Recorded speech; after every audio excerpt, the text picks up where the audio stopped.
Bonjour à tous. Une annonce vous concernant.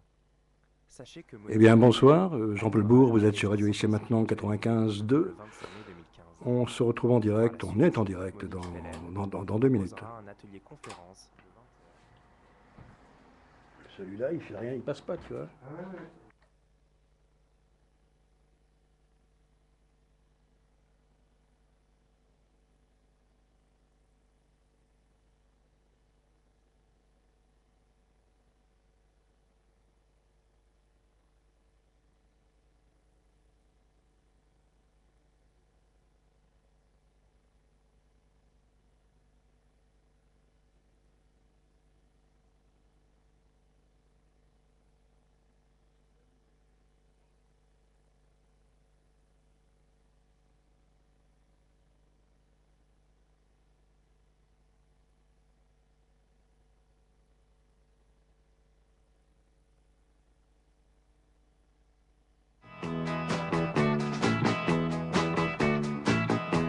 Like tell you about now, baby. You know she comes around. Just about 5'4", up from her head to the ground. You know she comes around here just about midnight. She make her feel so good, love.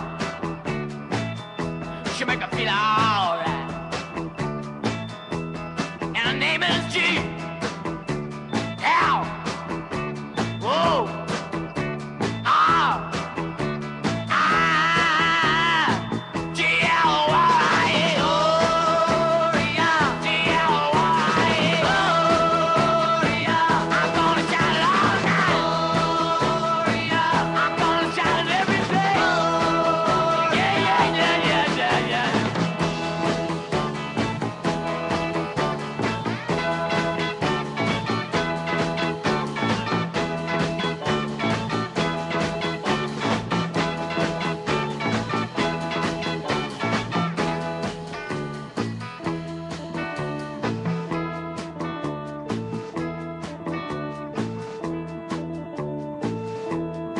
She comes around here just about midnight. She make me feel so good, love. I wanna say she make me feel alright. Comes walking down my street. Watch you come to my house. You knock upon my door. And then you come to my room. Now she make me feel alright. G-L-Y-A. G-L-Y-A. I'm gonna shout it all night. I'm gonna shout it every day. Yeah, yeah, yeah, yeah, yeah. It's so good. Alright. Just so good. Alright. Yeah.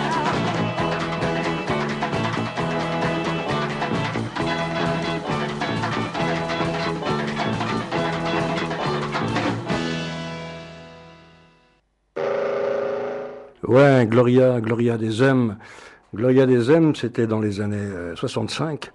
C'est ce que Jim Morrison, ado, écoutait en 65, les Beach Boys, les Stones, les Beatles, bien sûr, Bob Dylan. S'écoutait Morrison et ses potes en 65 sur la plage de Venice. Alors c'est qui l'adolescent Jim Morrison avant de former son groupe, les Doors? Alors drôle de mec, avec déjà des intuitions qui viennent d'ailleurs, des intérêts qu'on pourrait dire cataclysmiques. Strange Boy, ça aurait pu être le titre d'une de ses chansons par exemple, attiré par la poésie, par les images, celles des films. Et celles qui sont aussi en lui et qui le hantent. Son père est dans la navale, la marine, ok, très chouette, ok, bon. Et en 61, il est inscrit à l'université en Floride, Jim Morrison. Il y restera un an à peine, mais il laisse certains souvenirs chez ses condisciples, c'est comme ça qu'on dit, hein, ok. Bon, il suit des cours d'art dramatique, entre autres. Il dit, je sais pas très bien ce que je voulais faire. Bon, ça c'est facile, les bateaux, comme dirait son père qui est dans la navale. Oui, beaucoup de mecs à cet âge-là savent pas ce qu'ils veulent faire. Ouais. Et son prof, c'est des souvenirs de ses condisciples, ses copains de classe, Il propose un sujet de dissertation. Et il choisit le peintre Jérôme Bosch, le peintre hollandais du XVe siècle, peintre visionnaire qui mêle le ciel et l'enfer. Et Morrison écrira que dans les tableaux de ce peintre, on explore les intestins du diable. Déjà la poésie organique est présente là déjà. Et un de ses camarades de classe se souvient que Jim était fasciné par la peste noire. Ces aspects les plus terribles qui avaient modifié la psychologie et les traditions des Européens de cette époque. En 65, avec ses potes, il carbure déjà à l'alcool et il lit Jack Kerouac, comme beaucoup de mecs de sa génération, hein, et les beatniks américains. Et c'est la première fois où il fait du stop à travers le pays, on the road, en cherchant les lieux où Kerouac était passé, les bars, les motels.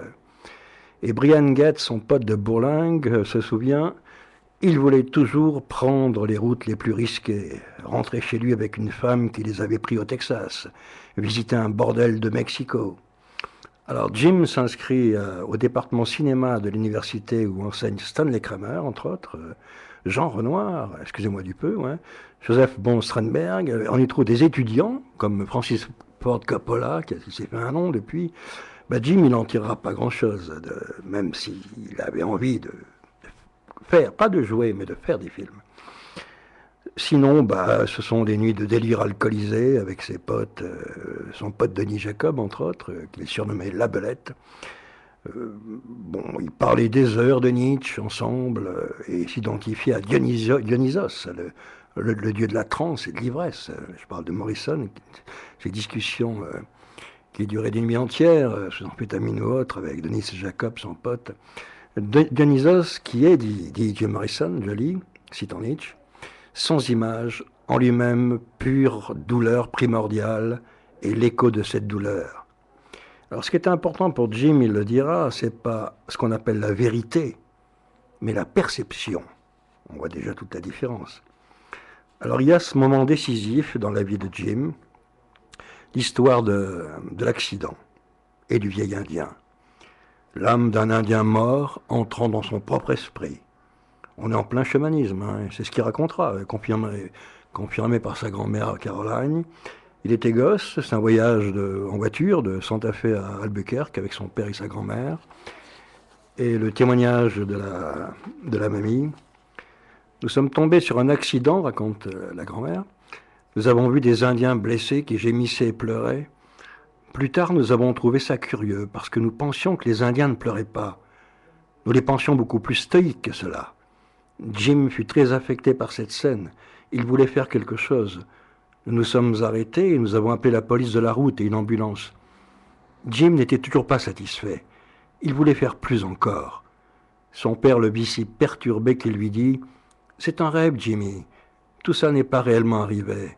Ce n'est pas vrai, tu as fait un mauvais rêve, c'est tout. » Et des années plus tard, Jim prétendra qu'au moment où son père avait arrêté la voiture, l'âme d'un Indien mourant sur le bord de la route était entrée en lui.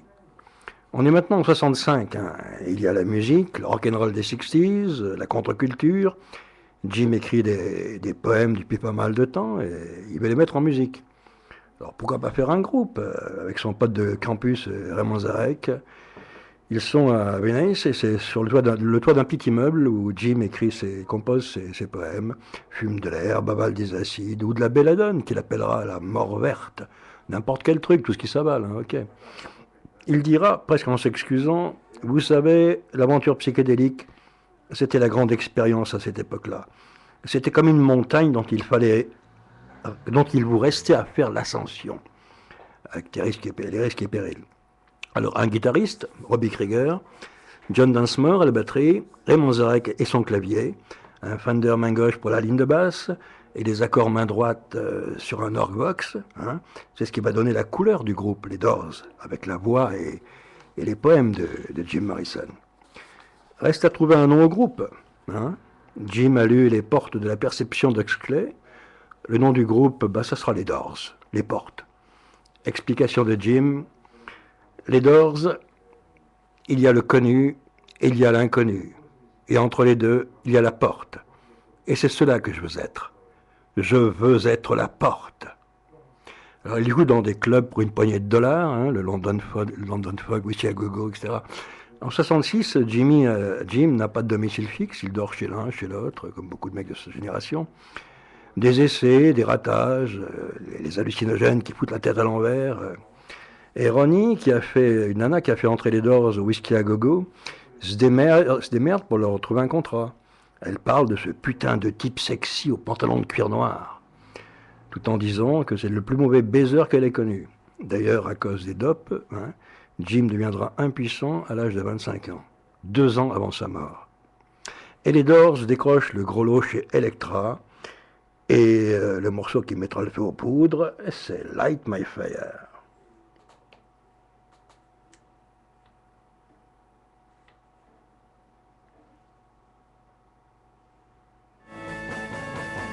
You know that it would be untrue. You know that I would be a liar if I was to say to you, girl, we couldn't get much higher. Come on, baby, light my fire. Come on, baby, light my fire. Try to set the night on fire. The time to hesitate is through. No time to wallow in the mire. Try now, we can only lose, and our love become a funeral pyre. Come on, baby, light my fire. Come on, baby, light my fire. Try to set the night on fire.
Oui, les Pink Floyd, rien à voir avec ce que faisait Jim Morrison.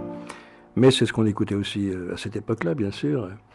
Et puis, dans le même disque, premier disque qui sort, l'album, il y a le poème The End, un long morceau hypnotique qui se déploie comme un serpent. Et Jim, dans le rôle du parricide. Vous vous rappelez, hein? Père, je veux te tuer.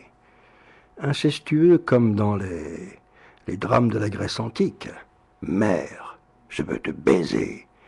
Il est en plein dans la mythologie édipienne et dans la transgression. Le putain de scandale, la transgression de tous les tabous. Et lui, il se produit de cette manière-là, sur la scène. C'est nouveau. The End, c'est nouveau dans les oreilles de ceux qui entendent. En lui, il y a des sortes de tourbillons, des appels, une sorte de champ magnétique qui dérègle les instruments de bord, on peut dire, qu'il fait. Il suit des pistes à l'intérieur. Moi, je dis qu'il y a dans certains êtres des crevasses qui attirent mieux la foudre qu'une montagne. Un extrait du fameux poème The End. Sugar. Oui, il faudrait que je le trouve. Ah, il est à la page 23 de ce livre. Un extrait, bien sûr. Voici la fin, mon bel ami. Voici la fin, mon seul ami. La fin de nos plans élaborés. La fin de tout ce qui a un sens. La fin. Ni salut, ni surprise. La fin. Je ne te regarderai plus dans les yeux, jamais. Peux-tu imaginer ce que nous deviendrons, sans limite ni entrave, désespérément avides de quelques mains étrangères dans une contrée désespérée, perdus dans un désert romain de souffrance, et tous les enfants sont devenus fous dans l'attente de la pluie d'été. Les abords de la ville sont dangereux. Prends la grande route royale, scènes étranges au fond de la mine d'or. Prends la grande route vers l'ouest, baby. Enfourche le serpent vers le lac antique. Le serpent est long, 7 miles. Enfourche le serpent, il est vieux et sa peau est froide.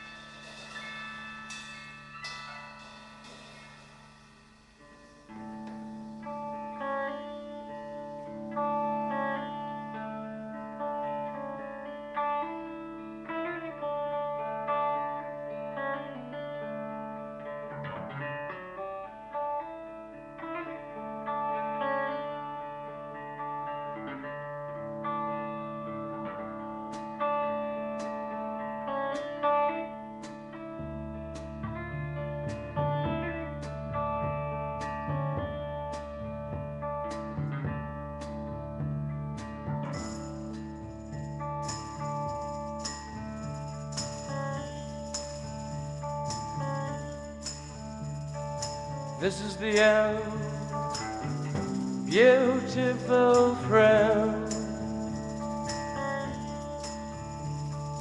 This is the end, my only friend. The end of our elaborate plans. The end of everything that stands. The end.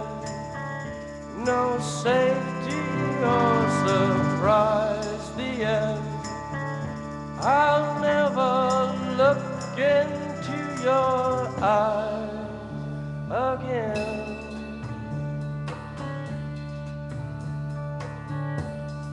Can you picture what will be so limitless and free?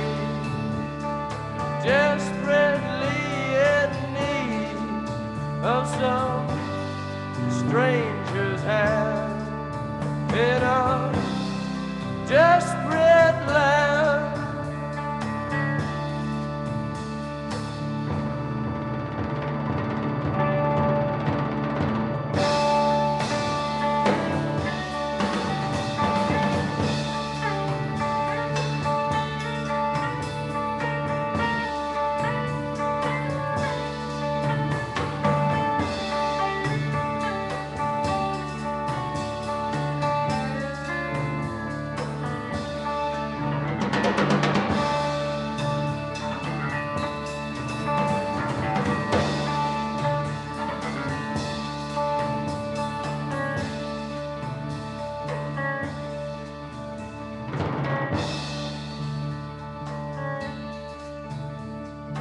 Lost in a romance, wilderness of pain,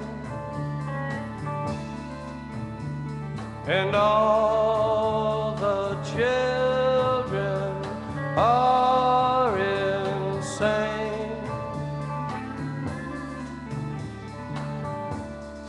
All the children are insane, waiting for the summer rain, yeah.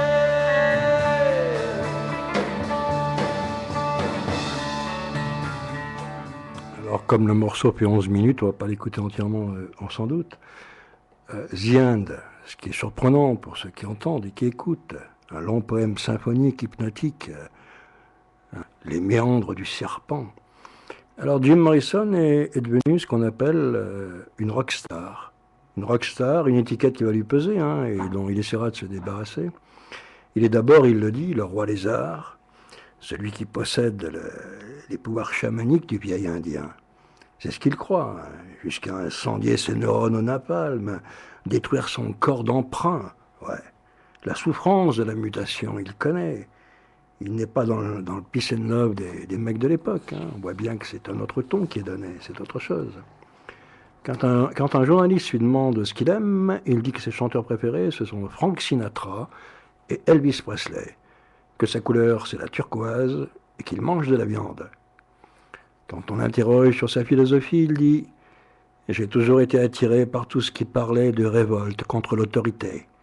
J'aime les idées qui parlent de détruire ou de renverser l'ordre établi. Je m'intéresse à tout ce qui traite de la révolte, du désordre, du chaos. » Et il ajoute « Le monde que nous suggérons est un nouvel ouest sauvage. » Alors il est quoi, Jim? Une très vieille âme dans un corps de rockstar, ouais. Leur premier 45 tours, il s'est vendu à 1 million d'exemplaires, Light My Fire, en 67. Et Jim s'est acheté un costume en peau de serpent, et il se balade avec un chapeau orné d'une tête de mort. Il joue dans de grandes salles, et chaque concert est considéré comme un rituel électrique, un appel à des puissances mystérieuses qu'il va réveiller dans son propre esprit. Un critique de Village Voice qui dira « Si mes antennes ne m'égarent pas, il y a longtemps qu'il n'y a rien eu d'aussi fort. » Alors la poésie. La poésie, elle est là partout, nichée dans ses mots. Il vient pas pour faire du rock à 2 balles, ok, d'accord. Sur scène, il explore, il expérimente. Dans le 2e album, il devient le chaman, celui qui incante les mots, qui modifie sa conscience et celle de ceux qui l'écoutent. Hein. La poésie, elle est là, sans concession, hein, diamant pur dans Horse Latitude. Le texte, il suffit de lire le texte. On n'a jamais écrit de cette manière-là. Je parle des gens, des mecs qui faisaient du rock à l'époque. Après, on l'écoutera sur l'album. Le texte. Lorsque la mer tranquille conspire une armure, et que morose et avortée, ses courants engendrent des monstres minuscules, les voiles connaissent la mort. Instant de malaise. Et le premier animal est largué par-dessus bord, ses pattes pompant furieusement, leur raide galop vert, et les têtes se dressent brusquement, équilibre, délicate, pause, consentement, dans l'agonie du naseau muet, soigneusement purgé, puis scellé.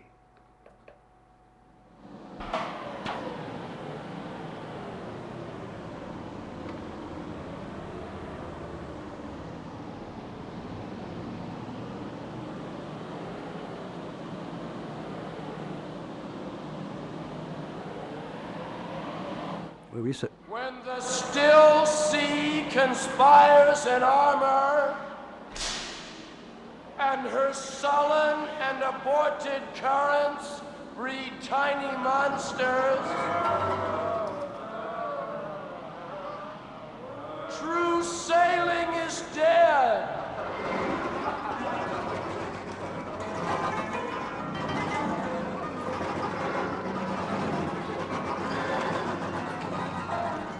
Awkward instant, and the first animal is jettisoned. Legs furiously pumping their stiff green gallop, and heads bob up, poised,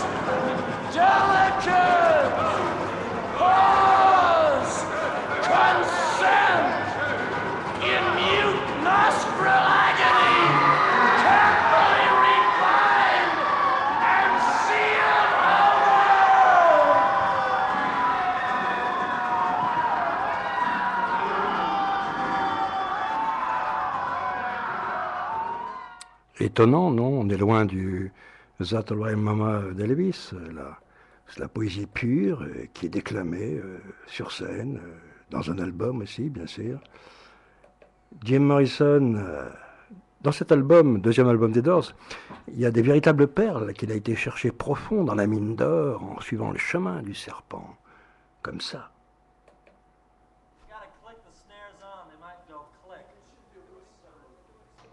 Just do it in time.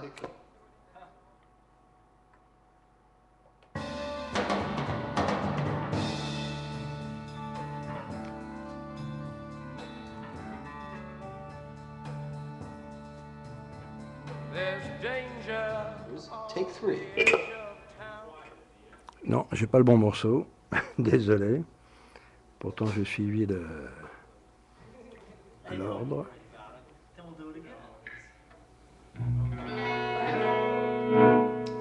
Allez, on le laisse faire. Il fait comme il veut, hein. Hey, Paul, is it okay if Robbie dubs in that last thing? That round? Okay.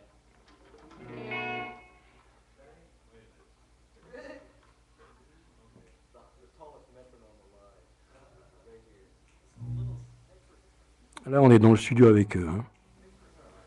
Take 3.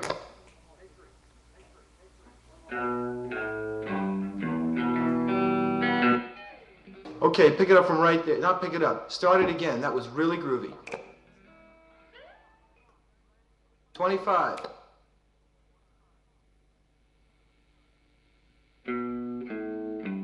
Gentlemen, that could be our take. Let's do another one right now. Okay, right into it. Here we go. 28, 9, 27. No, 20. That's good. 7.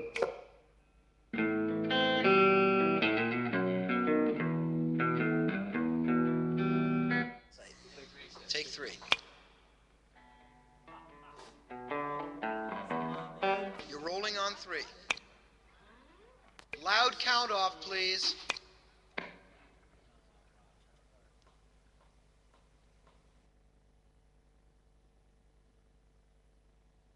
Ouais, ça a été court, hein, ouais.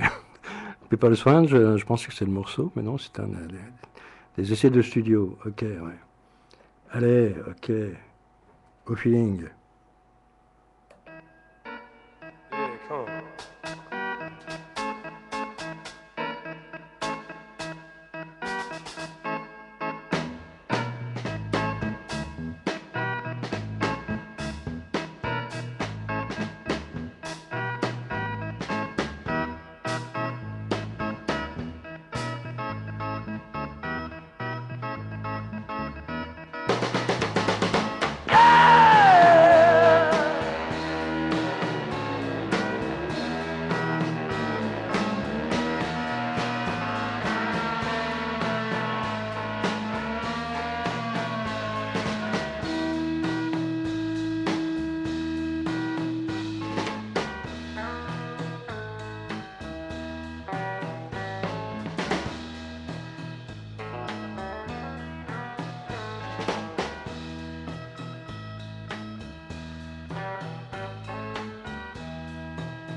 When the music's over,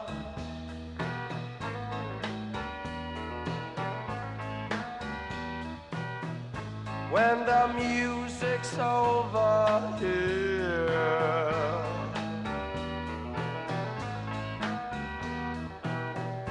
when the music's over, turn up the lights, turn up the lights, turn up the lights.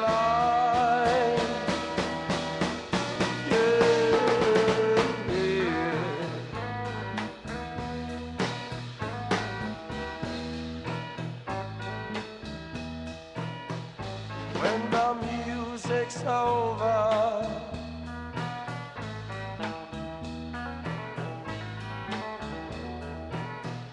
when the music's over,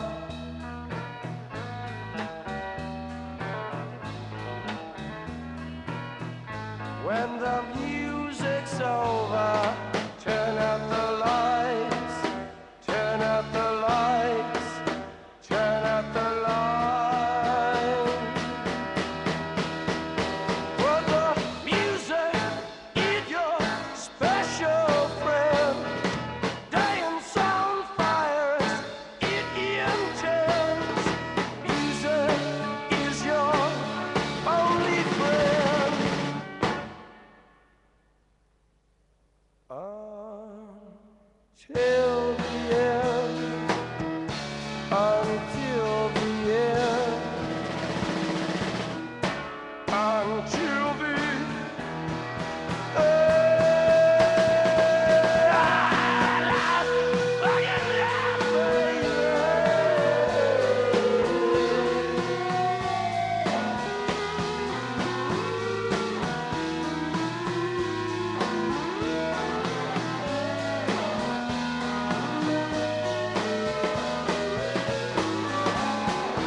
chaque concert des Doors devient un rituel chamanique, une célébration de la chair et du sang.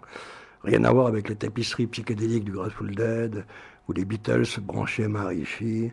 L'Inde, qui fut la terre promise du Flower Power, elle n'a jamais fasciné Morrison. Il préfère les déserts grillés du Nouveau-Mexique, les jungles du Yucatan, les villes qui brûlent, la dévastation.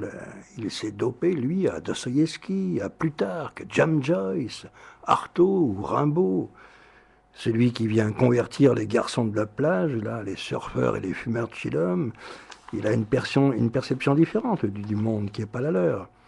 Il veut quoi? La chute des comètes, les grands incendies, pas les 3 jours de paix et d'amour de Woodstock. Hein. Il croit incarner Dionysos le fou, le dieu du cœur antique, le fouteur de merde suprême. Pas de justification humano-combinard de la John Lennon.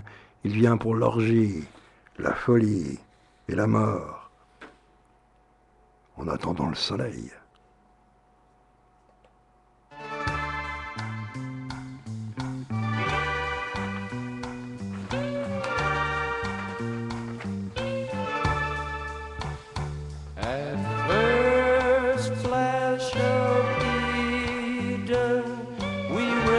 Down to the sea,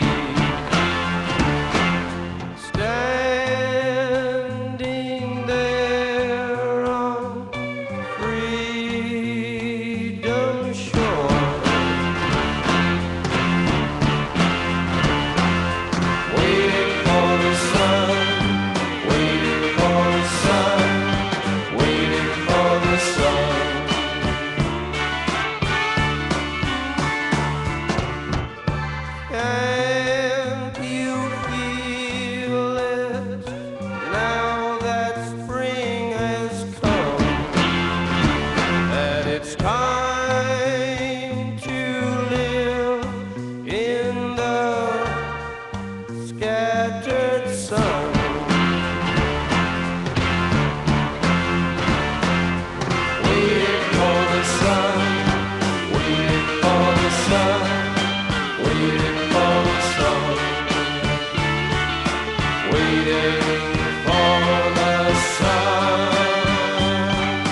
Ouais, quand il arrive en 67, Jim Morrison, il incarne, il incarne, il incarne vraiment la subversion rock à l'état pur, ouais, cuir noir, ou ses fringues en peau de serpent, pour les noces à 200 à l'heure. Il est le prince des highways, le killer of the road dont il parle, tout ce que la Love Generation avait oublié. C'est un émeutier, un faiseur de révolution. Alors j'ai écrit sur Jim Morrison dans mon livre Mythes et légendes du rock, édition Bartilla, si ça se trouve encore, j'en sais, si on le trouve. Un extrait tiré de mon bouquin. On connaît ses fringues extravagantes, la veste en lézard et le costume de 2200 $ en poulain mornay, qu'il jeta un jour dans la poubelle d'un aéroport. Son chapeau orné d'une superbe tête de mort, tibia croisé. C'est une rockstar habitée par une entité, en connexion avec de mystérieuses régions du cerveau. De Light My Fire à L.A. Woman, Jim Morrison propose l'opéra de sa propre destruction. Le succès a fait de lui un monarque braillard et ivre, genre Louis II de Bavière égaré sur la frontière mexicaine, doté d'une vision sacrificielle de lui-même, alors rarement vu sur la scène rock. S'autodétruire sous le soleil, s'anéantir en pleine lumière, comme Dionysios le crucifié. Voilà comment se rêve Morrison. Et le rock des pionniers dans tout ça? Eh ben, aucune trahison, hein. Jim est toujours prêt pour les noces à 200 à l'heure, hein, depuis James Dean, Elvis et Dino Asson. Yep. Yeah, man. Alors, Jim. Recommence le coup de sifflet, j'ai pas entendu là. Non mais tu peux le faire bien s'il te plaît. Putain, je sais que t'es là ou pas là, j'en sais rien. Vas-y, hein, on y va.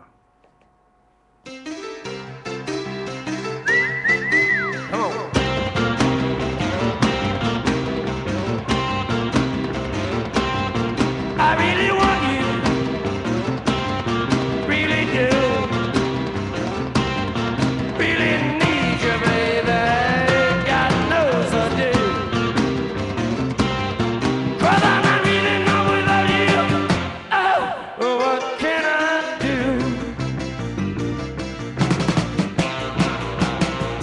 You make me real.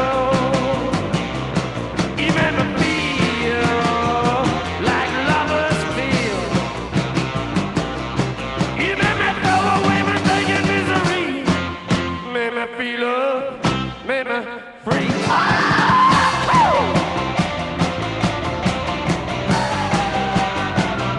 Ouais, ça c'est rock'n'roll comme avant.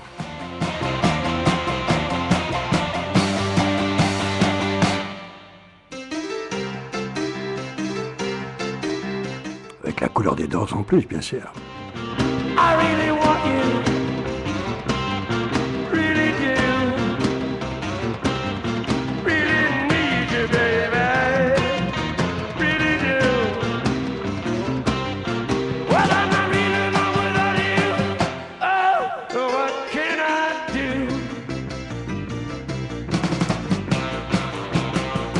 You make me real. Only you, baby, have that appeal. So let me lie into your business on your feet. Make me feel love, make me free. Oh, yeah.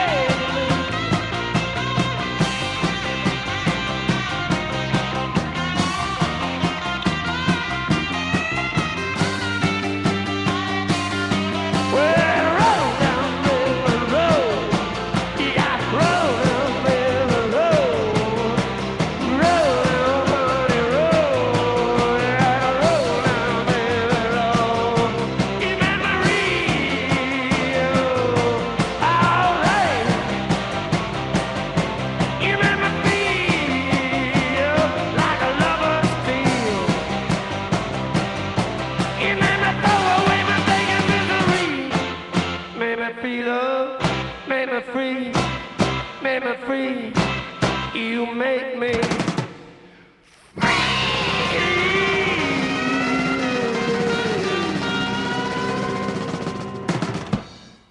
Alors les Doors étaient beaucoup plus proches des dandys destructeurs du Velvet, Lou Reed, John Cale, Nico, que des hippies de Woodstock ou de Monterey qui peignaient des fleurs sur leurs fringues. Et les concerts viraient très vite à l'émeute, en vibration avec la guerre du Vietnam, la jungle, la peur, le pilonnage des neurones au napalm. Un seul mot d'ordre, la panique, créatrice de beauté, ouvrir les portes de la perception selon Huxley. Foutre en l'air les blocages et les inhibitions, et tant pis si la sabelle explose. Aller plus loin, disait Morrison. Franchir une étape de plus. Chaque concert est une invitation aux forces de la nuit. Ça, c'est les phrases de Jim Morrison. Alors, on l'a souvent accusé d'utiliser ses concerts pour foutre la merde, inciter à l'émeute, comme pour les fameux concerts de Miami de New Haven. Le cercle de flammes du roi lézard, qui lui vaudra les flics et les tribunaux. Il se passe quoi, Charles? C'est simple. Le retour à la tragédie antique, selon Eschyle, Euripide, avec l'apparition de Dionysos Morrison, vêtu de noir, dans son cercle de flammes, sur la scène. Alors à New Haven, il est en phase, magiquement, on pourrait dire, avec la guerre du Vietnam. Alors je reprends mon texte dans Mythes et légendes du rock. À New Haven, il y avait ce cordon de flics entre la scène et le public, impensable à Woodstock, prêt à repousser la horde. Déjà, un peu avant le concert, Jim caresse une fille dans les douches, célèbre le désordre, le sexe et l'alcool, quand surgit un flic du comté avec son étoile de shérif, altercation, bousculade, va te faire foutre, enculé, gueule Jim, qui se prend une giclée de gaz lacrymogène dans les yeux. Et puis apparition de Jim sur scène, défoncé, sous, qui raconte en direct, en live, avant de chanter, la bagarre dans les douches sur un ton ironique, pendant que Manzarek fait rouler son orgue comme une formation de B-52. Il vient de donner le signal du départ. On croit que le monde va basculer, que l'incendie va gagner la rue, la ville tout entière. Mais les flics déboulent sur la scène, empoignent le roi lézard, le traînent en coulisses, jusqu'au parking où il est jeté au sol, matraqué et embarqué de force.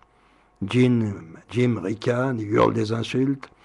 Il s'enfonce dans une spirale d'exhibitionnisme orgiaque façon Rimbaud, attitude braillarde et souveraine qui lui fera dire « Il faut que vous soyez dans un état de révolution constant, ou bien vous êtes mort ». Alors il n'est pas seul face à l'escouade des flics sous la lumière froide du parking de New Haven. Avec lui, il y a Tim Page, un photographe de life, un fêlé du Vietnam, qui marchait à la cite pendant les bombardements Viet Cong. Il avait décidé de suivre la tournée tumultueuse des Doors et d'immortaliser Morrison pour son magazine. C'est lui qui prendra le cliché sur lequel on voit Jim, juste avant son arrestation, brandissant son micro sous le nez d'un policier sur la scène, devant plus de 12 000 spectateurs. « Vas-y, pig, t'as le micro, dis ce que t'as à dire. » Alors la rencontre Tim Page, Jim Morrison ne doit rien au hasard. Les deux hommes étaient sur la même ligne médiumnique, la même ligne de feu. Page avait été blessé une bonne dizaine de fois au Vietnam, à Chu Lai en 1965, et dans la poche de Da Nang, la tête, le dos, les bras, 5 cm d'acier dans le crâne. Après les événements de New Haven, il fut accusé lui aussi d'avoir troublé l'ordre public et résisté à son arrestation. Les flics trouvèrent chez lui un hôtel dressé au dieu de la guerre, à la manière psychédélique. Des bouddhas et des cierges plantés dans des cartouches vides d'une bande de mitrailleuses de 50. Michael R., l'auteur de Putain de mort, décrit la dérive vietnamienne de Tim Page.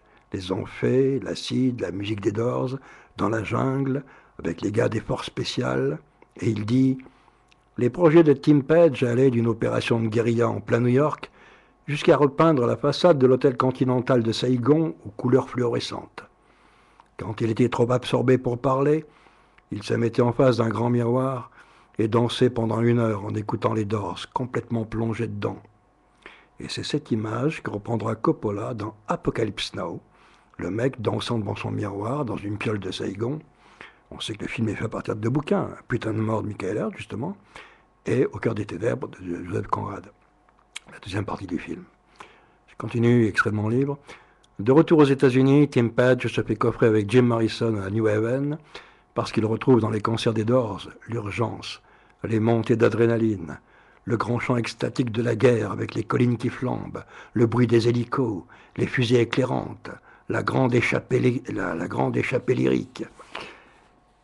Ça, c'est les concerts tournant à l'émeute, oui, c'est Jim sur scène. C'est pas Peace and Love, mes frères, je vais vous montrer comment on accède au 8e ou 1000e ciel. Ouvrons les portes de la perception, brisons l'enfermement. Jim Morrison, c'est ça aussi. Well, I'll tell you a story of whiskey and mystics and men, da-da-da, and about the believers and how the whole thing began, da-da-da. First there were women and children obeying the moon, da-da-da. Then daylight brought wisdom and fever and sickness too soon, da-da-da. You can try to remind me instead of the other you can, da-da-da. You can help to ensure that we all insecure our command, da-da-da. If you don't give a listen, I won't try to tell your new hand, da-da-da. This is it, can't you see that we all have our ends in the band, da-da-da, da-da-da, da-da-da. And if all of the teachers and preachers of wealth were arraigned, we could see quite a future for me in the literal sense. And if all of the people could claim to inspect such regrets, da-da-da, well, we'd have no forgiveness, forgetfulness, faithful remorse, da-da-da. So I tell you, we must send away, da-da-da. We must try to find a new answer instead of a way.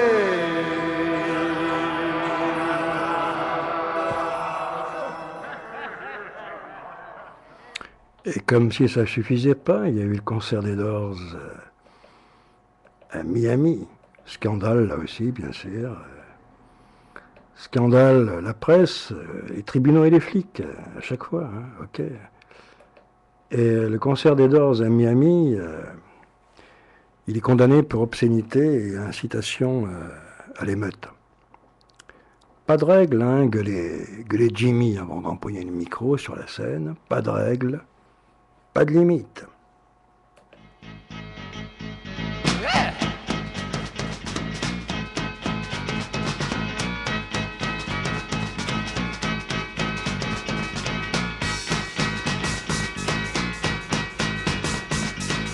Come on, come on, come on, come on, now touch me, babe. Can't you see that I am not afraid? What was that promise that you made? Why won't you tell me what she said? What was that promise that you made? Now I'm gonna love you till the heavens stop the rain. I'm gonna love you till the stars fall from the sky for you and I.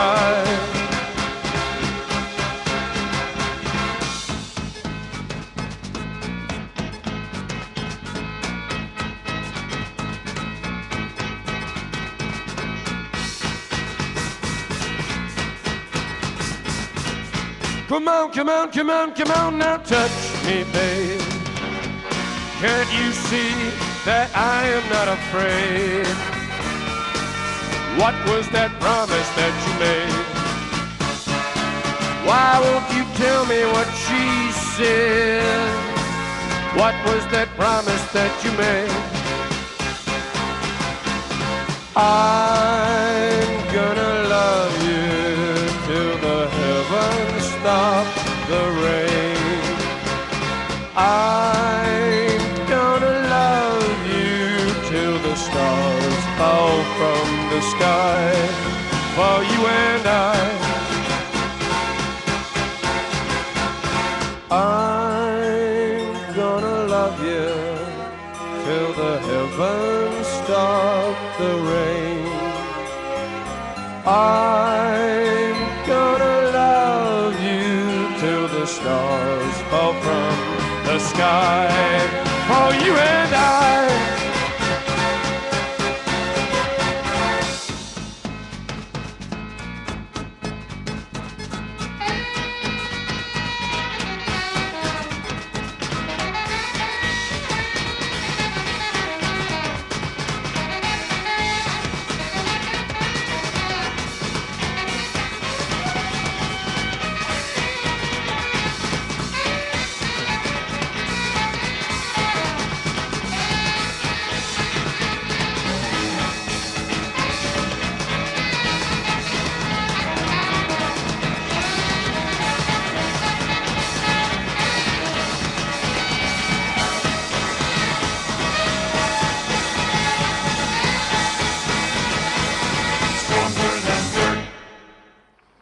Ouais, je reprends mon bouquin, celui que j'ai écrit sur Mythes et légendes du rock. Mythes et légendes du rock au pluriel, c'est un pluriel. Il n'y a pas que de Jim Morrison dedans, hein. Ça va d'Elvis à Kurt Cobain, pour tout vous dire. Voilà. Donc, extrait du bouquin, on vient d'écouter Touch Me. Touch Me, justement, sur la scène de Miami. Jim, ivre-mort, qui arrache sa chemise. Bah, mon livre. Jim, ivre-mort, arrache sa chemise, tente d'ouvrir son jean et de s'exhiber royalement dans la lumière des projecteurs. Un rite orgiaque de fin monde, qui lui vaudra un procès pour obscénité et incitation à l'émeute. Et je rappelle la phrase, pas de règles, gueule Jimmy dans le micro, pas de limite. Il y aura aussi le procès de Phoenix, Arizona. L'ordre moral a décidé de se payer Morrison, de faire un exemple. De quel crime l'accuse-t-on?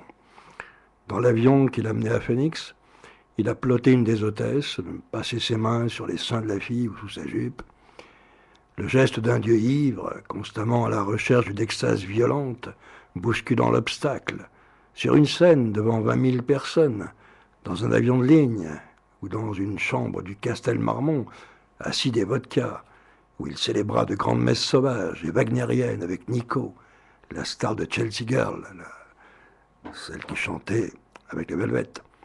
Ange de la mort, messie psychédélique, à la mode californienne, il est devenu ce frère déchiré d'Artaud, qui avala du peyote chez les Tarahumaras et revint à la cervelle flinguée par le soleil noir. Sa relation avec Nico m'intéresse à plusieurs titres, parce qu'un jour, au début des années 80, j'habitais rue Saint-Denis chez un pote. Un mec, journaliste à Radio 7, une radio qui n'existait plus, vient me voir, sonne à la porte. Il est avec qui? Il est avec Nico. Nico veut me rencontrer parce qu'elle a lu mon bouquin Messe rouge et romantisme noir, ses opérations sur des... bien avant le mouvement gothique, sur des tombes particulières liées à tombes templières ou autre, peu importe. Je ne vais pas en parler ce soir. Ce qu'elle voulait, Nico, c'était qu'on se rencontre. Elle voulait que je fasse une opération avec elle sur la tombe de Jim Morrison de Père-Lachaise. Voilà.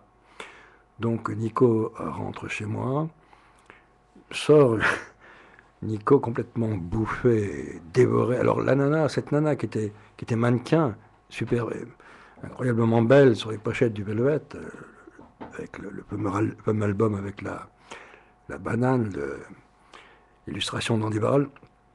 Nico, je la découvre toute grise, bouffie, habillée de gris en plus en même temps. Elle sort une dose d'héroïne de sa poche. Elle s'excuse de prendre pour tout le monde. Moi, j'en prends pas. Elle demande la salle de bain. Elle va se faire un fixe, j'imagine. Revient, on sort les bières du frigo. Moi, je fumais, bon. Et puis le journaliste de Paris 7 qui était là, de Radio 7, pardon, pas Paris 7, Radio 7, radio qui n'existait plus, vraiment une tête de con, parce que pendant que je parlais avec Nico, il se penchait à mon oreille, assez souvent il l'a fait, il se penchait comme ça, il me disait « Hé, c'est Nico, hein, c'est Nico, pauvre con ». Ça veut dire que à chaque fois qu'elle avait senti au feeling, à chaque fois que ce mec sortait une vanne ou une connerie, nous, elle et moi, d'instinct comme ça, télépathiquement, on pourrait dire on était sérieux, on riait pas. Quant à nos échanges un peu parallèles, multidimensionnels, lui, il était largué. On a fait en sorte qu'il se tire, et il s'est tiré. Et je suis resté avec elle cette soirée-là. Il y avait un piano, rue Saint-Denis, elle a chanté un morceau piano. Elle est partie ensuite à Cambridge, en Angleterre, et je ne l'ai pas revue parce qu'elle est morte à Ibiza par la suite. Cette opération sur la tombe de Morrison ne s'est pas faite. Elle parlait de Jim Morrison au présent. Elle disait Jim aimerait ça, etc. Il fallait réveiller Jim quelque part en faisant l'opération sur sa tombe. Elle m'a même dit plus. Elle m'a parlé d'une de ses amies dont le fantasme était délirant. De fouiller la tombe, de prendre des ossements de Jim, de les broyer avec de l'herbe et de les fumer, d'ingérer Morrison comme ça, en fumant, c'est des ossements broyés. Ce délire d'une nuit avec Nico, que j'oublierai jamais, bien sûr, qui est morte par la suite, sachant les délires qu'elle s'est payés au Castel Marmont, cet hôtel où elle a vécu un certain temps avec Jim Morrison, hors limite, c'était nos limites, c'était un peu leur bon, elle est morte à Ibiza d'héroïne, l'héroïne, la drogue de mort, la drogue qui tue, bien sûr. Voilà, c'était une parenthèse parce que je l'ai rencontrée, et puis je vous dis pourquoi elle était venue me voir. Et après le scandale de Miami, bah, rien ne va plus, ok, les rapports houleux hein, avec Pamela, sa nana, la nana de Jim Morrison officielle. Son image de rockstar dont il n'a rien à foutre en vérité. Il vit pour la poésie, la vision, mais les drogues pour leur travail de destruction. L'énorme paranoïa qui se paye, ou le sentiment d'un échec quelque part en lui. L'impuissance sexuelle, hein, ok, on en a beaucoup parlé, à 25 ans, 2 ans avant sa mort. Lui, attention, l'icône sexuelle, le paradoxe est énorme. Le sexe symbole qui faisait fantasmer les nanas et même les mecs. Il se tient au bord du vide, sa cervelle est un buisson d'épines, il s'en sort par les provocations, comme s'il pouvait abattre le mur solide qui le sépare du plein soleil. Donc je reprends mon livre, Mythes et légendes du rock. Les rapports avec Manzarek et Grieger sont devenus beaucoup plus tendus depuis le procès de Miami, qui a coûté au groupe plus d'1 demi-million de dollars. Le soir du procès de Phoenix, Jim enfile de nouveau les fringues rituelles, pantalon de cuir et veste de serpent. Il va se saouler dans les bars de Phoenix avec Tom Baker, son avocat. Ensuite, il appelle l'hôtesse, parce qu'elle a porté plainte contre lui, d'accord. Il appelle l'hôtesse et lui annonce qu'il va l'emmener dans le désert, la baiser, pisser sur elle et l'abandonner là. Alors là, moi, je dis attention, mec, t'es censé être branché sur un trip chamanique.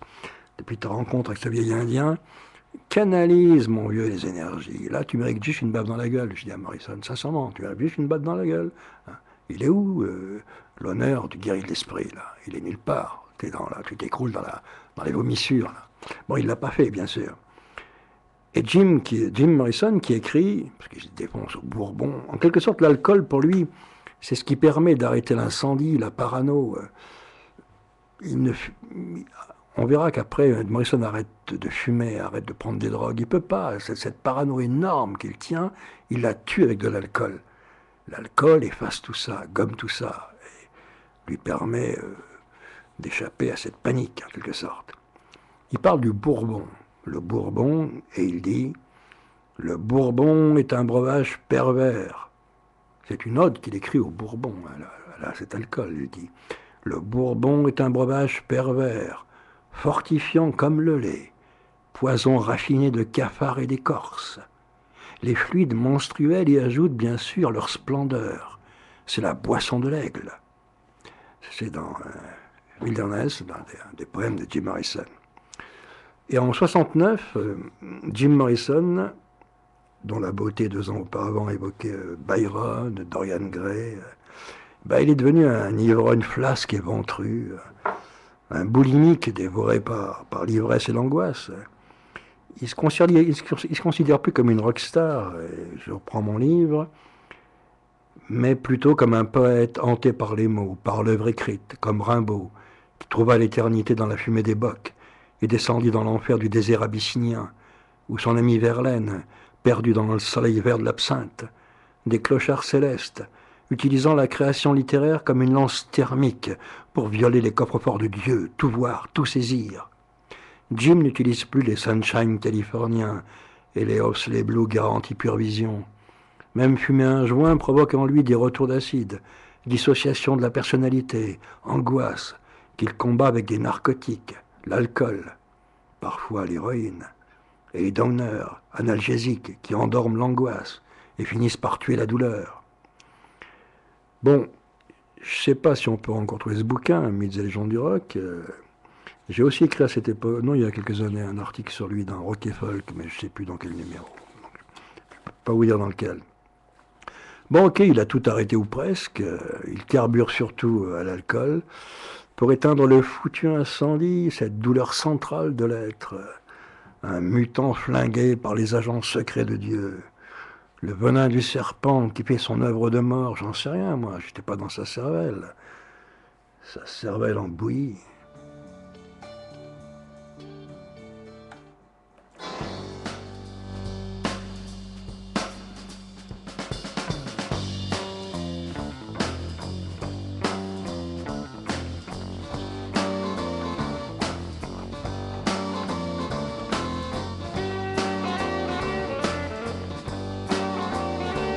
There will never be another one like you. There will never be another one who can do the things you do. Oh, will you give another chance? Will you try a little try? Please stop and you remember we were together anyway. All right.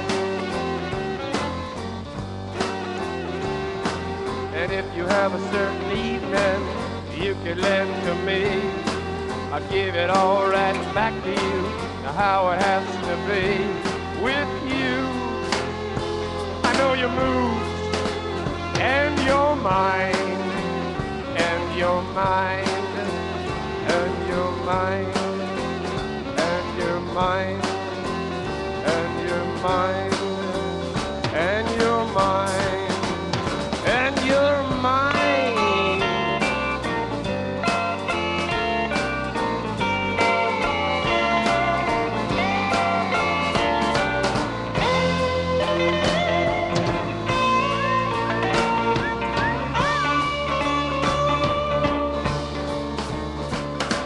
Oh, will you stop and think and wonder just what you'll see out on the train yard? Nursing penitentiary, it's gone. I cry out long. Play it, brother.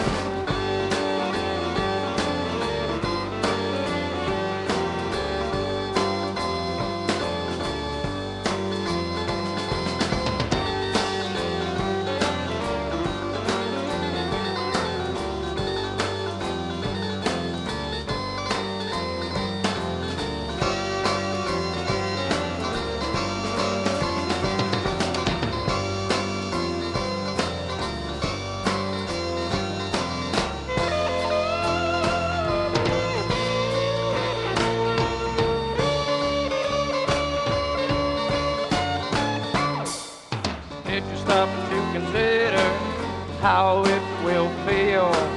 Cold grinding grizzly bear jaws hot on your heels. Do you want to stop and whisper in Saturday shore? The whole world's a savior. Who could ever ask for more? Do you remember? Will you stop? Will you stop the pain? And there will never be another one like you. There will never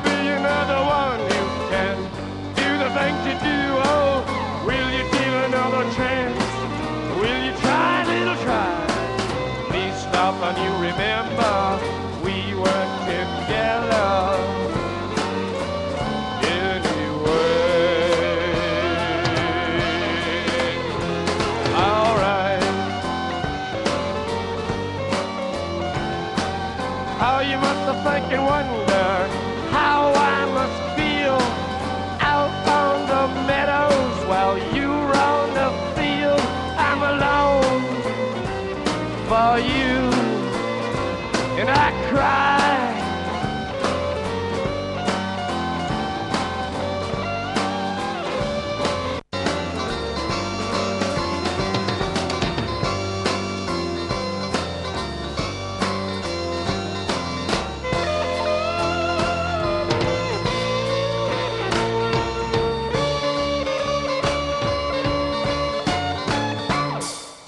Did you stop to consider how it will feel?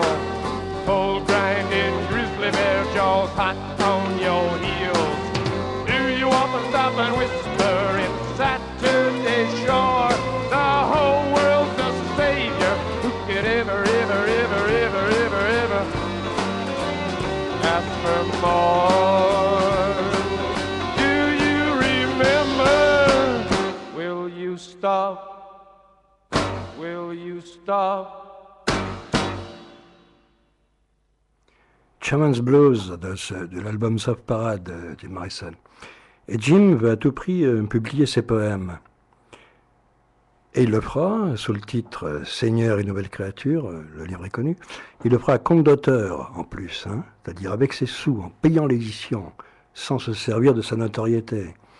Et quand la caisse des bouquins est arrivée chez lui, il dira à Michael McClure, l'un des poètes de la Generation, il lui dira « C'est la première fois que je me suis pas fait baiser ». Alors le sexe symbole est devenu bouffi, il a de la bedaine, la barbe lui mange le visage. Il s'en fout, il est d'abord et avant tout un poète. Et où s'enracine la légende des poètes? À Paris, pour lui. Le Paris de Verlaine, de Rimbaud, d'Apollinaire. Et il a décidé de partir pour Paris, incognito, de tout lâcher. D'abord il y a ce rite de sang, hein, magico-chamanique on pourrait dire, bien avant la mode gothique, hein. Un parchemin écrit avec des runes qu'il signe avec son sang. C'est Patricia Connelly, qui est branchée magie, une copine à lui, qui l'invite dans son appartement de New York. Et je reprends l'extrait de mon livre. Les empires du mal, les univers d'un Tolkien ont toujours intéressé Morrison. Il a tenté l'expérience magique avec le sang et la peur. La nuit de la Saint-Jean, dans l'appartement gothique de Patricia Connelly, éclairé par des cierges, Jim fait une offrande aux forces de la nuit, se paie un trip luciférien qui lui procure de nouvelles sensations. Il invoque les dieux de l'ancien paganisme, s'entaille le poignet et l'avant-bras. Il mêle leur sang dans une coupe consacrée. Il se souvient de ce souvenir d'enfance, en voiture avec ses parents, la voiture accidentée et le corps d'un homme ensanglanté sur le bord de la route, le vieil Indien en train d'agoniser. Et c'est à cet instant que l'âme de l'Indien est passée dans la sienne. Jim signe son nom au bas du parchemin que lui tend Patricia Connelly, un truc écrit avec des runes, du temps de Gandalf le magicien, et il tombe dans les pommes, vidé, épuisé. Le samedi suivant, il part pour Paris, et c'est à cette période que sort LA Woman, le dernier album. Je vois que ta chevelure brûle. Il y a des flammes plein les collines. S'ils disent que je ne t'ai jamais aimé, tu sais qu'ils mentent. Rouler sur ton autoroute, la course errante de tes artères à minuit. Le poème, la chanson, peu importe les mots que vous utiliserez, est beaucoup plus long, bien sûr. Dernier album de Morrison.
your hair is burning. Hills are filled with fire. If they say I never loved you, you know they are a liar. Driving down your freeway, midnight alleys roam. Cops in cars, the topless bars, never saw a woman so alone, so alone, so alone, so alone. Motel money, murder madness. The chain of moved from glad to sadness.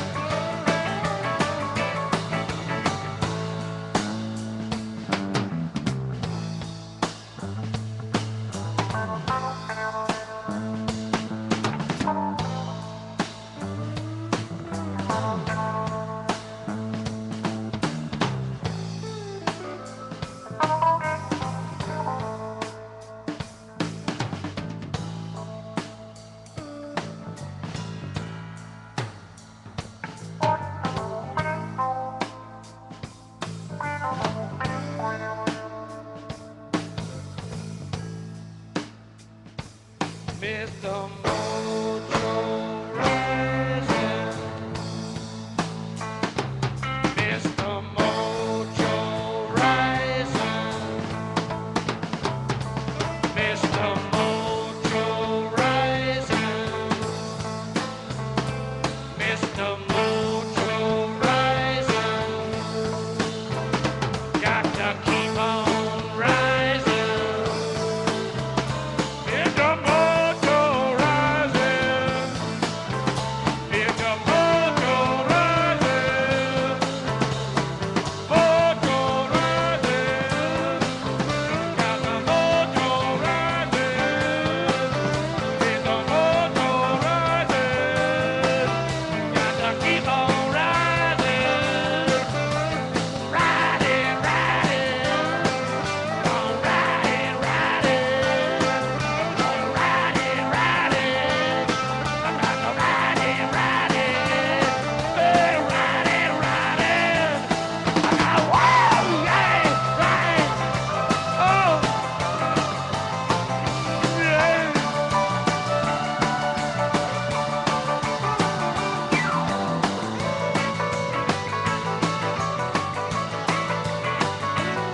Well, I think I ain't done about an hour ago. Took a look around me with a wind blow, with a little girl in a Hollywood bungalow. Are you a lucky little lady in the city of light? Or just another long thing in your city of night? City of night, city of night. City at night! Wow! Oh!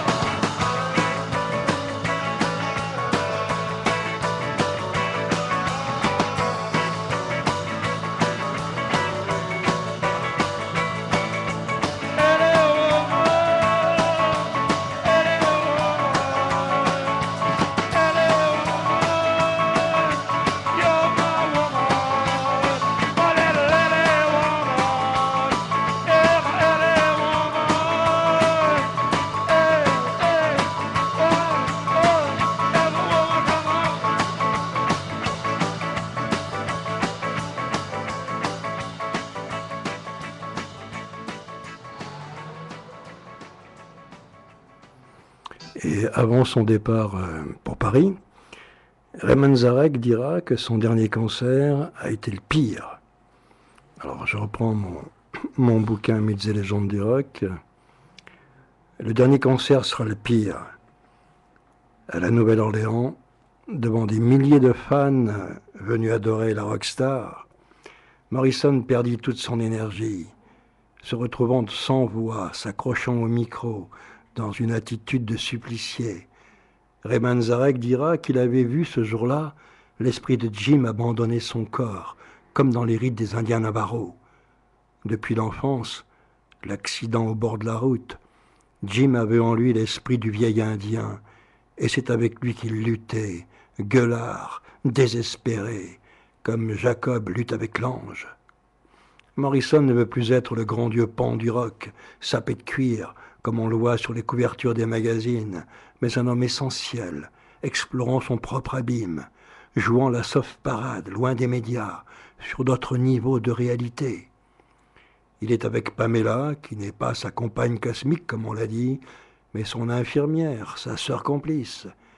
Ils ont une chambre au Georges V, écument les cafés de la rive gauche, le territoire des poètes maudits de Baudelaire à Artaud, cette confrérie des flingués du cerveau à laquelle il veut appartenir.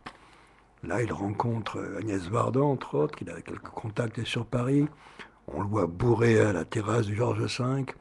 Ils ont un appartement avec Pamela rue Beautreilly. Je reprends les quelques lignes de mon livre. Jim Morrison vient mourir à Paris. Une overdose dans une baignoire, comme Mara poignardée dans son bain. Il est enterré au Père-Lachaise, au coude à coude avec Nerval, Chopin, Balzac, Oscar Wilde. Le voilà allongé dans le territoire des grands morts, comme il l'a rêvé. Alors sa mort est particulière quand même. Il y a deux théories, même sur la caché un certain temps. On dit qu'il a traîné à Rock'n'Roll Circus, une boîte qui n'était pas très loin de la rue Beautreilly, où il habitait, cherchant un dealer de poudre. Il tombe sur un mec qui lui vend une poudre assez pure. Il monte, se fait un fixe, ou j'en sais rien, ou sniff. Non, oui, sniff parce qu'il avait du sang qui coulait de sa narine, donc il avait dû sniffer ce qu'il avait pris. Il se sent mal la nuit, il dit à Pamela, je vais prendre un bain. Elle ne doit pas revenir, elle va dans la salle de bain, et il est mort dans la baignoire, le cœur arrêté. Alors un mec qui s'appelle Hopkins, qui avait écrit « Personne ne sortira d'ici vivant » en reprenant l'une des phrases de Morrison, a fait une enquête sur la mort de Jim Morrison. Il y aurait une autre version. L'autre version, c'est que Jim rentre chez lui, rue Beautreilly, à Paris, et on a vu, il a interdit à Pamela, sa nana, de prendre de la poudre, de l'héroïne. Et ce soir-là, il arrive à l'improviste, on va dire, un peu bourré, pas mal, et il y a sur la table des lignes blanches qu'elle est en train de se faire, qu'elle va sniffer. Il lui a interdit de prendre de l'héroïne, cette drogue de mort. Lui, il marche à l'alcool. D'après Hopkins, ça lui aurait dit, Pamela, c'est pas de l'héros, c'est de la coke. Et Morrison s'est dit, bon, bah, un rail de coke, c'est pas grave. En plus, il est bourré. Bon, allez, go. Il s'envoie un rail pas de coke, de poudre, assez pure. Pour ça que du sang coulera de sa narine, qu'il se sentira mal dans la nuit, ira prendre un bain pour se détendre, et son cœur s'arrêtera. Alors voilà les deux versions sur la mort de Jim Morrison. Vous prenez celle qui vous intéresse, peu importe de quelle manière il est mort. Il avait le corps complètement déglingué par les drogues, Attendez, 27 ans, ouais, 27 ans, il avait 27 ans. Alors il y a certains toqués qui parleront de la malédiction du J, la lettre J. Brian Jones, Jimi Hendrix, Janis Joplin, Jim Morrison, tous morts à 27 ans. Hein. Alors pourquoi pas Mike Jagger, il n'est pas encore mort, ou John Lennon, il y a un J, ou James Dean aussi, pourquoi pas, ou le jour J pendant qu'on y est, hein, ça, pour tous les allumés du complot. Ah oui, j'ai oublié Jerry Garcia du Grateful Dead, mort lui aussi. Puis John Fitzgerald Kennedy, pourquoi pas. Hein. Bon, des conneries. Surtout que les mecs te sortent ça d'un air solennel, comme s'ils avaient visité la face cachée de la Lune, ils ont trouvé un truc, quoi. On a aussi dit qu'il n'était pas mort. Le 7 juillet, le jour où Pamela dépose le certificat de décès à l'ambassade américaine, l'Universal Press International annonce que Jim n'est pas mort. Je lis, il est très fatigué et en convalescence dans un hôpital parisien dont le nom est tenu secret. Il y a une revue musicale américaine qui titre « Jim Morrison n'est pas mort », elle aussi. Pour d'autres, il s'est retiré, il a préféré l'anonymat pour trouver le temps d'écrire. Alors c'est vrai qu'en 67, à San Francisco, au début des Doors, Jim a proposé d'inventer une fausse mort. Le groupe n'était pas tellement connu encore pour qu'on parle d'eux, ce qui ne s'est pas fait. Hein. Il avait aussi écrit un script pour Hollywood, qui n'a jamais été tourné, juste avant de partir pour Paris. Dans ce script, son héros abandonne sa famille à Los Angeles et disparaît dans la jungle mexicaine, en quête de ce que Jim appelle, dans son script, le néant absolu.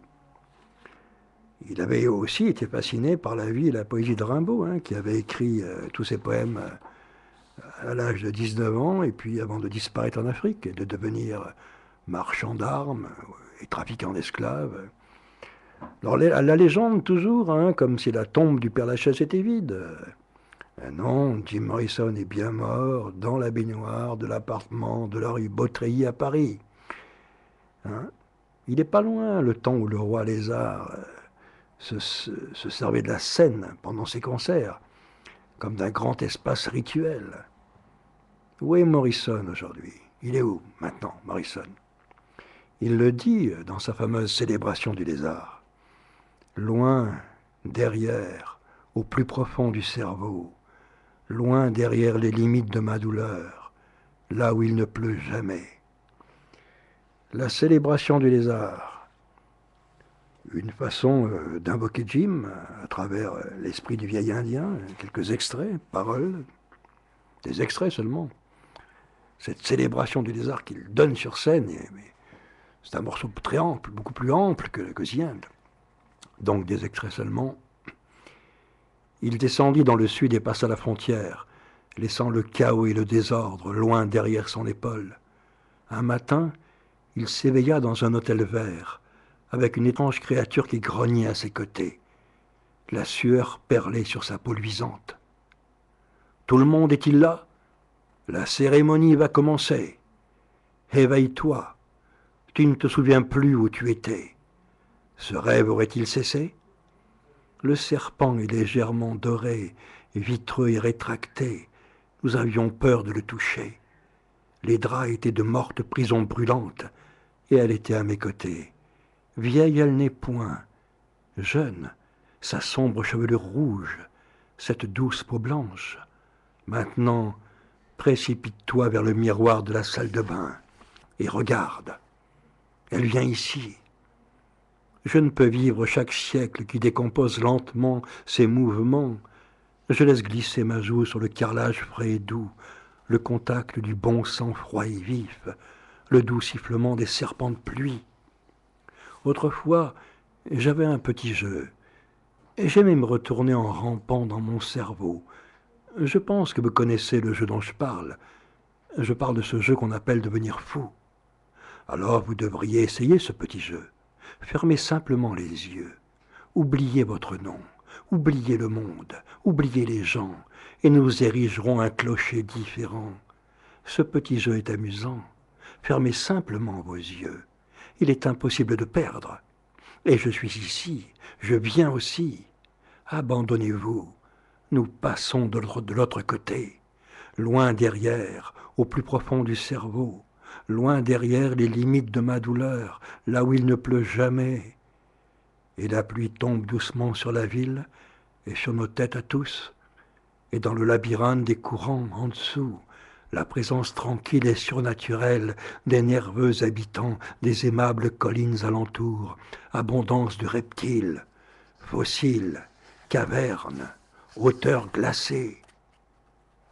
Je suis le roi lézard, je peux tout. Nous sommes descendus le long des rivières et des routes. Nous sommes descendus des forêts et des cascades. Nous sommes descendus de Carson et de Springfield. Nous sommes descendus de Phoenix à Servie. Et je peux vous le dire, les noms du royaume, je peux vous dire les choses qu'on sait, en écoutant une poignée de silence, en escaladant les vallées dans l'ombre. Durant cette année, j'ai vécu dans le palais dissolu de l'exil et joué à des jeux étranges avec les filles de l'île. Maintenant je suis revenu au pays du juste, du fort et du sage. Frères et sœurs de la forêt blême, ô enfants de la nuit, qui d'entre vous se joindra à la chasse? Voici qu'arrive la nuit avec sa légion pourpre. Retirez-vous maintenant dans vos tentes et dans vos rêves. Demain, nous entrons dans la ville où j'ai vu le jour. Je veux être prêt.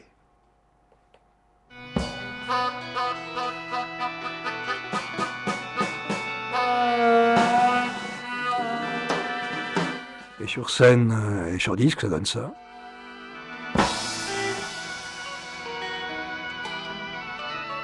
On n'écoutera pas tout, le morceau fait 15 minutes.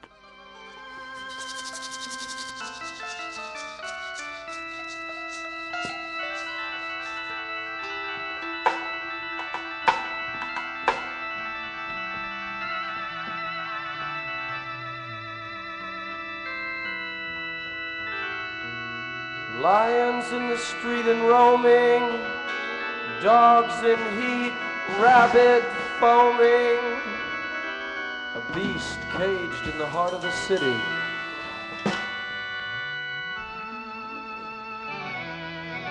The body of his mother rotting in the summer ground, he fled the town. He went down south and crossed the border, left the chaos and disorder back there over his shoulder. One morning he awoke in a green hotel with a strange creature groaning beside him. Sweat oozed from its shiny skin.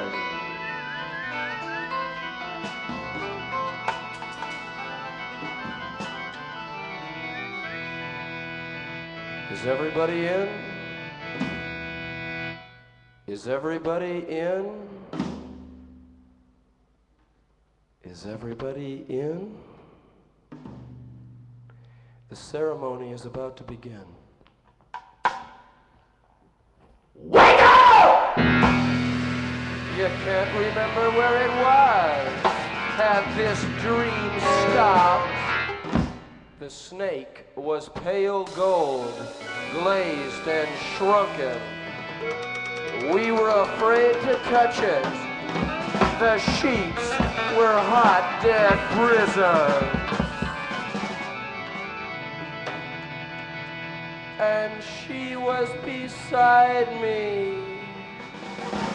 Oh, she's no young.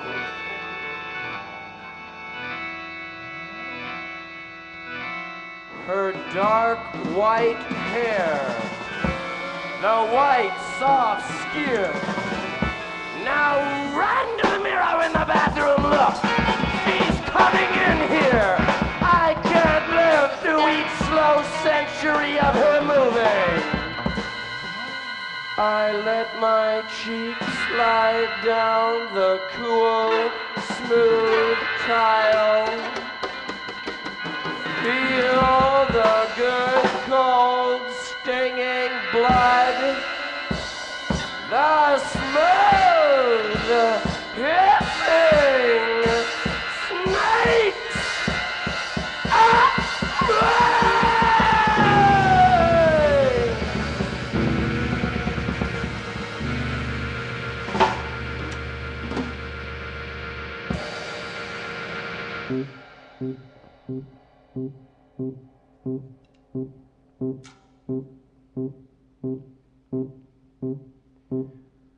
Once I had a little game.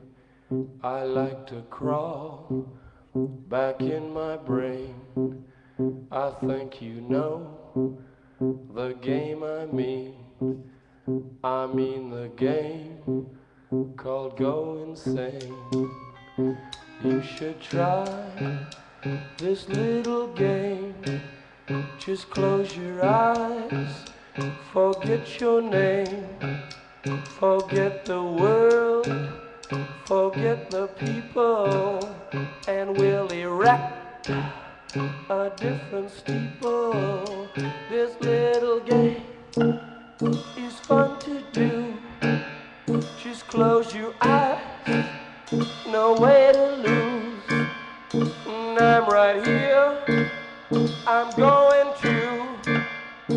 release control. We're breaking through, yeah!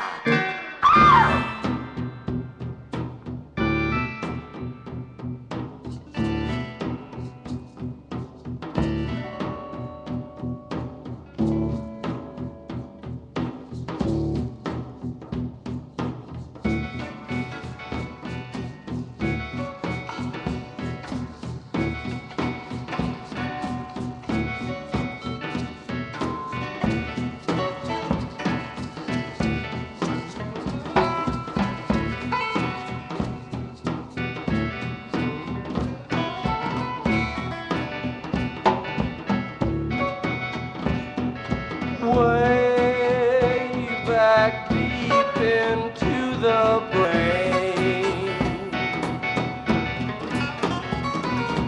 way back past the realm of pain, back where there's never any rain.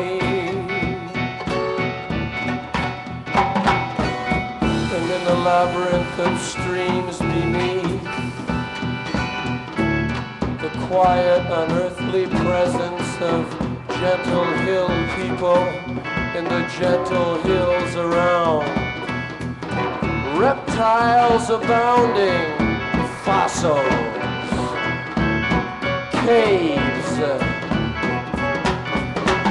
cool air heights.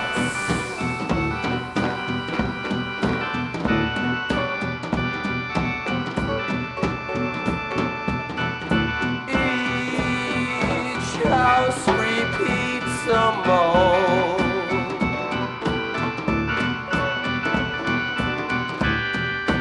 Windows roll. Beast car locked in against morning.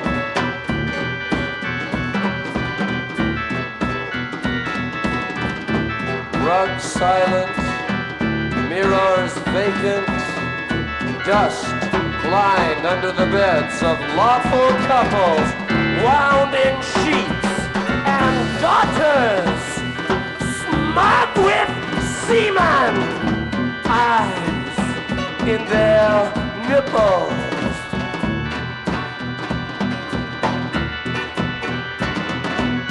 Wait! There's been a slaughter here.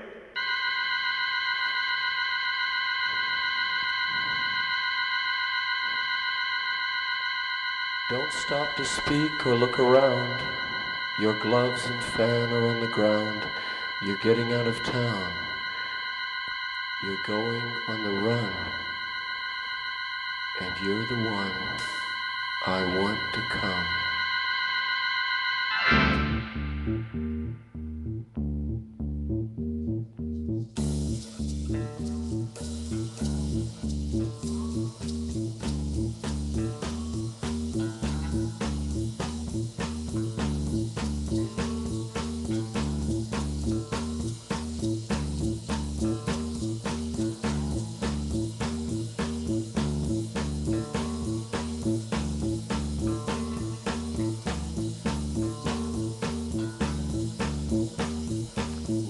Touch the earth, not to see the sun, nothing left to do but run, run, run, let's run.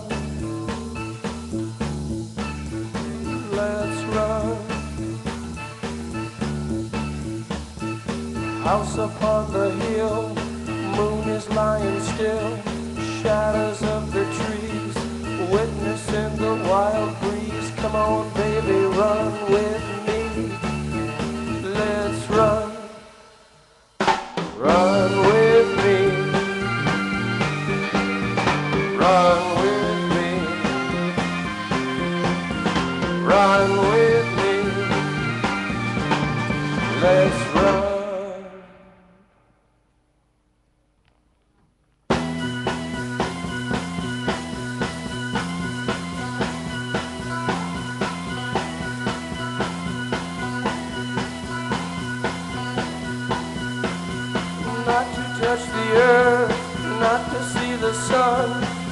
nothing left to do but to run, run, run, let's run.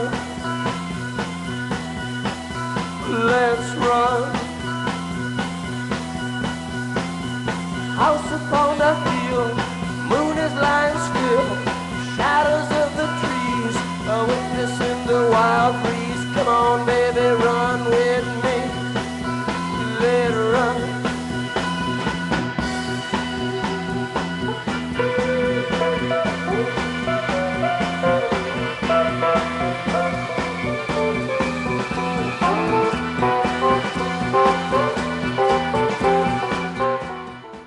Oui, 15 minutes, c'est un peu long. En même temps que passer cette célébration du lézard, je connais bien sa tombe au Père-Lachaise. J'ai visualisé sa tombe dans tous les détails, ceux que je connais de mémoire. Elle a changé tellement de fois, avec ses graffitis, tout ce que des personnes qui sont venues, entre guillemets, en pèlerinage sur la tombe de Jim Morrison, ce qui gêne beaucoup les autorités conservateurs du cimetière. Non, je dis visualiser sa tombe parce que même si la tombe n'est qu'un lieu symbolique, plus que symbolique, comme un marquage, une borne. Lui, d'ailleurs, bien sûr, mais pour établir une connexion ici et maintenant entre ce qui se fait là et cette borne, ce marquage. Parce que la mort, comme un chien de chasse, il la flaire. Il en parle dans ses poèmes. Ils nous attendent pour nous emmener dans les jardins désunis. Savez-vous la pâleur et les frissons impudiques de la mort, qui vient à une heure étrange, sans être annoncé, sans être escompté, comme un invité effrayant et trop amical qu'on aurait pris dans son lit. La mort fait de nous tous des anges et nous donne des ailes, là où nous avions des épaules, douces comme des serres de corbeaux. C'est toute la poésie de Morrison. C'est un poète, oui, on a dit un poète du rock. Oui, un mutant, on va dire, mais déglingué, parce que le chamanisme se fait dans un contexte traditionnel, avec un enracinement. Lui, il est déraciné, il est explosé, désintégré. Il a fracassé des portes, bien sûr, mais il s'est perdu. Enfin, il s'est perdu, c'est un mot que je n'aime pas, qui est un mot moral, qui est teinté de morale. Je ne sais pas s'il s'est perdu. Quel droit je peux dire ça? En tout cas, il a souffert. Son cerveau, comme notre cerveau, je veux dire, n'est pas fait pour la haute tension. Sinon il disjoncte. Hein. Ça a été son cas, à lui. Attention, il meurt à 27 ans, pas à 60 ni à 70. À 27 ans, foudroyé, comme un météore. Il laisse quoi? Il laisse dans l'empreinte toute l'histoire du rock, d'une forme, le rock, depuis Elvis jusqu'à ce qui se fait aujourd'hui. Il laisse une couleur bien particulière, qui est reconnaissable dès qu'un morceau des Doors passe, on le reconnaît tout de suite, on dit, identifiable immédiatement.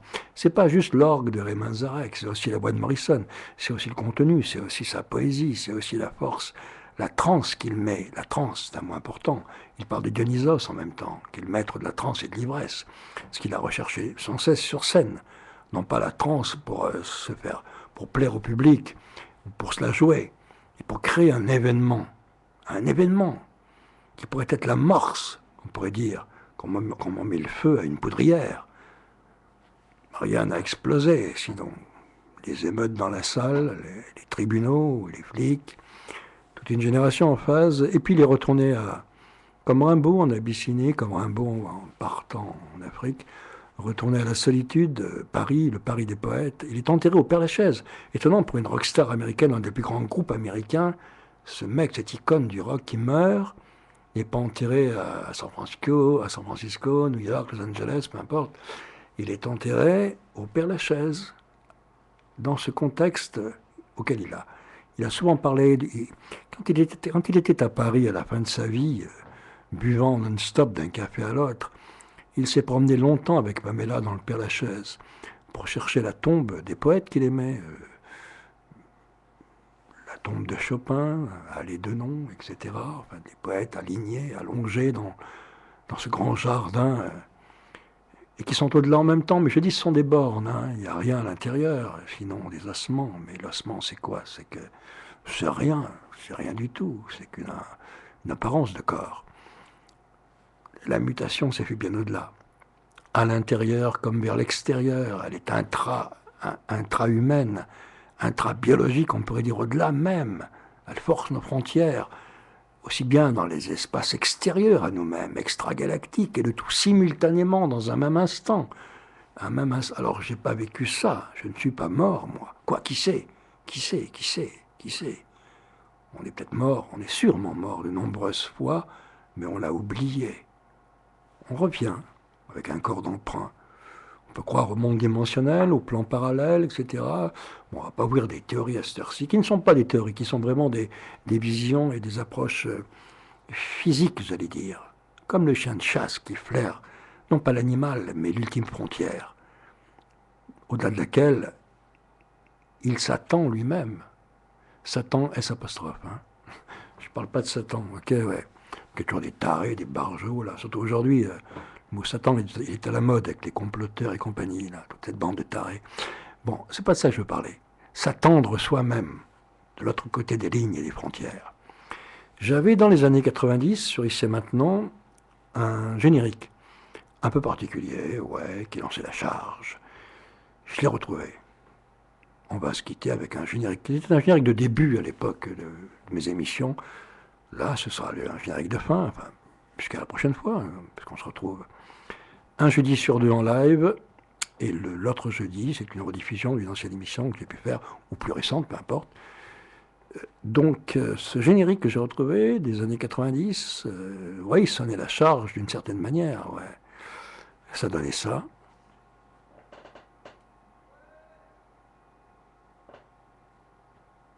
Ah ouais, si je le retrouve, hein.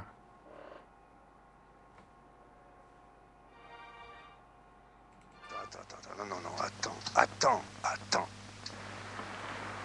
Bourgeois de mes couilles! Je suis le narcisse de Dieu!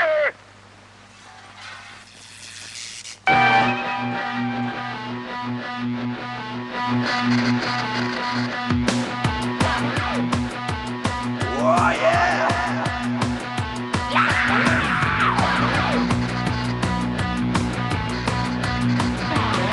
It was a night, oh what a night, LA burning bright, oh what a night.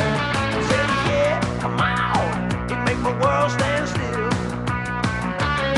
All riot, race and revolution, oh yeah. I think I'm the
trip. Oh yeah, is there a man